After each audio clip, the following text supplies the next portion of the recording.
प्रधानमंत्री नरेंद्र मोदी ने कहा था कि मेरी राजनीतिक सूझबूझ कहती है कि मनरेगा को कभी बंद मत करो। उन्होंने ऐसा इसलिए कहा था कि वो विपक्षी दलों पर एक निशाना साध रहे थे।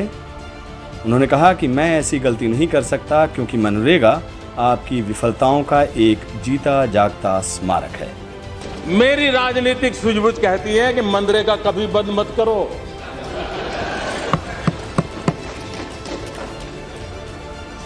मैं ऐसी गलती नहीं कर सकता हूं क्योंकि मनरेगा आपकी विफलताओं का जीता जागता स्मारक है।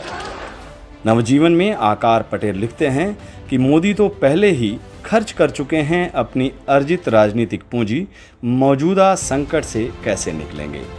वो आगे लिखते हैं कि प्रधानमंत्री नरेंद्र मोदी ने किया क्या। उन्होंने इस योजना को स्वाभाविक रूप से मरने दिया क्योंकि उनका तो दावा था कि वे लोगों को बेहतर नौकरियां पैदा करेंगे। इसके लिए उन्होंने इस योजना के मद में फंड को कम करके और कम से कम लोगों तक इस योजना की पहुंच करके किया। सरकार के कामकाज संभालने के बाद केंद्रीय मंत्री नितिन गडकरी ने कहा था कि मनरेगा को देश के 1/3 से भी कम जिलों तक सीमित किया जाएगा। इसके अलावा एक काम और मोदी सरकार ने किया और वह यह कि मनरेगा की मजदूरी के भुगतान में देरी शुरू कर दी, जबकि प्रावधान यह था कि मजदूरों को 15 दिन में पैसा मिल जाना चाहिए, लेकिन भुगतान में देरी 2014 में 74 दिनों तक पहुंच गई।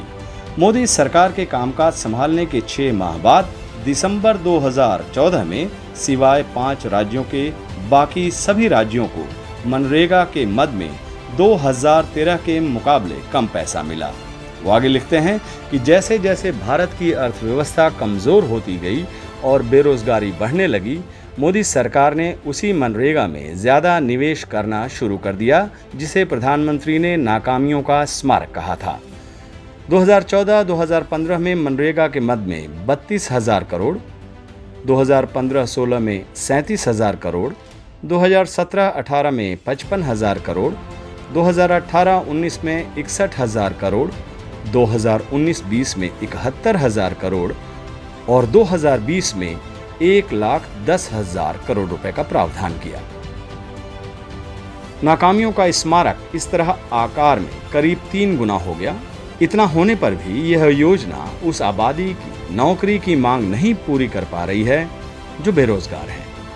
मौजूदा वित्त वर्ष में इस अनुमान के साथ कि मांग कम है, इस योजना के लिए सिर्फ 73,000 करोड़ रुपए का बजट रखा गया, लेकिन इस साल के पहले 5 महीने में ही कुल बजट का 80% खर्च हो चुका है और काम के लिए लोगों की मांग बढ़ती ही जा रही है। मनरेगा के तहत लोगों को ग्रामीण इलाकों में कम से कम 100 दिनों के रोजगार की गारंटी 200 रुपये दिहाड़ी पर देने की बात है। यह गारंटी सभी रजिस्टर्ड परिवारों के लिए है, यानी परिवार को साल में 20,000 रुपये की आमदनी होगी। इस योजना के तहत देश के 13 करोड़ परिवार रजिस्टर्ड हैं, जो कि देश के कुल करीब 25 करोड़ परिवारों के आधे के आसपास है। 2016 में करीब 24 लाख जॉब कार्ड की कमी थी, लेकिन नोटबंदी के बाद जॉब कार्ड की संख्या 18 लाख बढ़ गई थी। इसका सीधा अर्थ है कि जब आर्थिक संकट आता है तो परेशान और गरीब भारतीय मनरेगा का ही सहारा लेते हैं जीवन चलाने के लिए। एक तरफ जहां मनरेगा में स्थिति कुछ बेहतर दिखती है, वहीं गैर मनरेगा नौकरियों में हालात एकदम अलग हैं।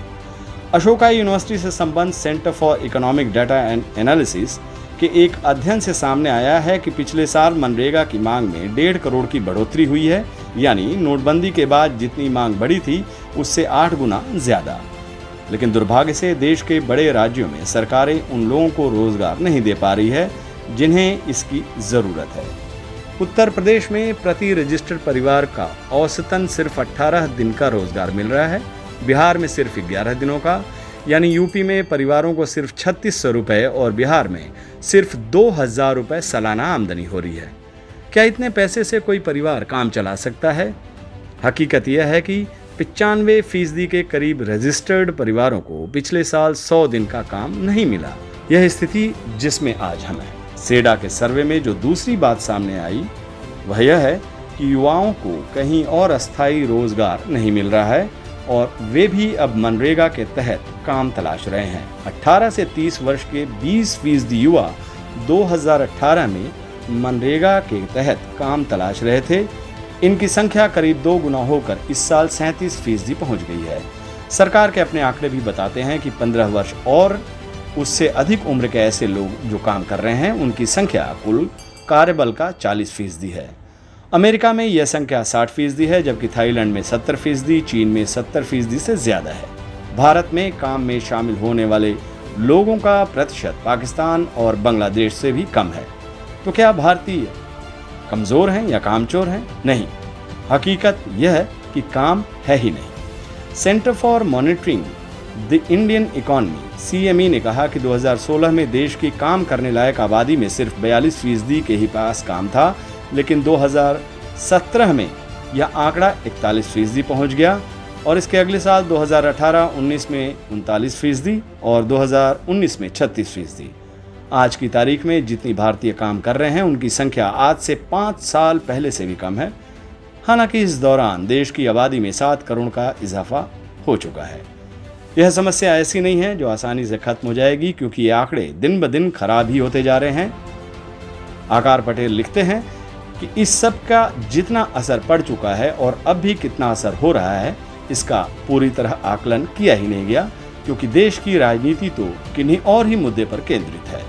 अब सवाल है कि क्या देश की अधिकतर आबादी इसी तरह खामोशी से सहन करती रहेगी? वह तब जब असमानता साफ तौर पर हमारे सामने है। अगर इस सवाल का जवाब नहीं है, तो यह ज़रूरी हो जाता है कि देश इस बारे में बात करे, चर्चा करे, न कि लोगों की सहनशीलता के जवाब देने और गुस्से के फूट पड़ने का इंतजार करे।